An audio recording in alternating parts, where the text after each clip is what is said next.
Hi everyone, this is Lopko, and this is going to be a quick hockey video about understanding certain advanced stats in context. In a previous video, I explained what Corsi and Fenwick are, link is in the description.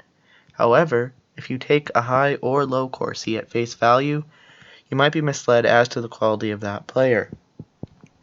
Hockey is not so simple as high number good, low number bad. Advanced stats like Corsi and Fenwick have to be understood in the correct context. When we want to assess a player's advanced stats, it is important to know what kind of role they play on their team. Do they play top minutes or sheltered minutes? Are they usually deployed in the offensive or defensive zone? These are things that a player does not control, but it has a large impact on their Corsi. To determine this, there is a very useful tool created by advanced stats legend Rob Volman called player usage charts. Player usage charts give us a proper context to assess individual players by their own skill. This is a player usage chart for the 2019 Toronto Maple Leafs. I left a link to the site in the description. Let's examine it before we learn how to use it.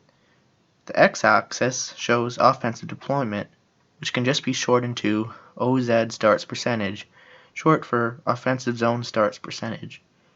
This shows what percentage of a player's shifts started in their offensive or defensive zone. The further to the right a dot gets, the higher percentage of the time that player starts their shifts in the offensive zone. Why is this important? Well, players who spend more time in the offensive zone tend to have an inflated Corsi. This is because their team is obviously more likely to register shot attempts when they start in the offensive zone. A player who starts in the defensive zone is more likely to register shot attempts against. Take two identical players. The one who starts in the offensive zone more often will have a higher Corsi. When assessing a player, if we see that their dot is particularly far to the right or left, we should factor this into our overall assessment and adjust their advanced stats accordingly, either on paper or in your head.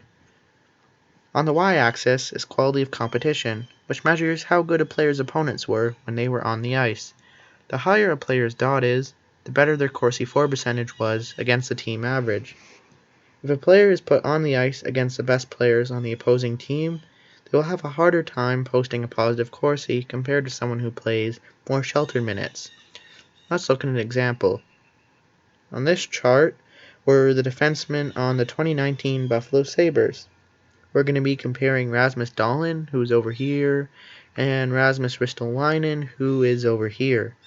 Fun fact, Dahlin and Ristolainen are two of the three Rasmuses in the NHL, and they play on the same team. So, you can actually roughly tell a player's relative Corsi just by looking at the chart. The bluer it is, the higher the relative Corsi is. The redder, the lower. By looking at these dots, we can see how well a player does at a certain role. The tougher your minutes are, the harder it becomes to post a positive relative Corsi until it eventually becomes next to impossible. So, we can tell by looking at the chart that Dahlin has a higher relative Corsi than Ristolainen. Dahlin's dot is blue, while Ristolainen's dot is orange. Let's look at the stats themselves.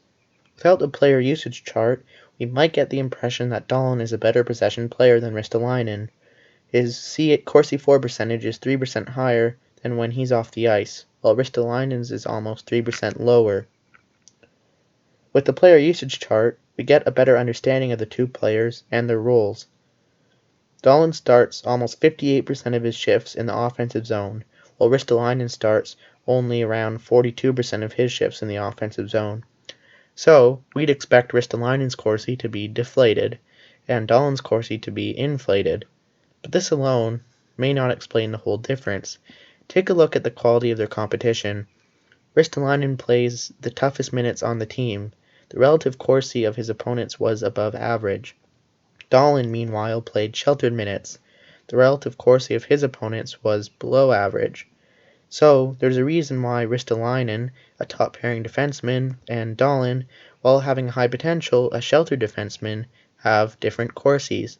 They play different kinds of minutes.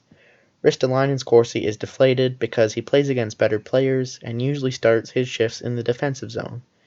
Dahlin's Corsi is inflated because he plays against inferior players and usually starts his shifts in the offensive zone. switch how these two are deployed, and their dot colors will also switch. So, with this in mind, you can now read the context of someone's Corsi.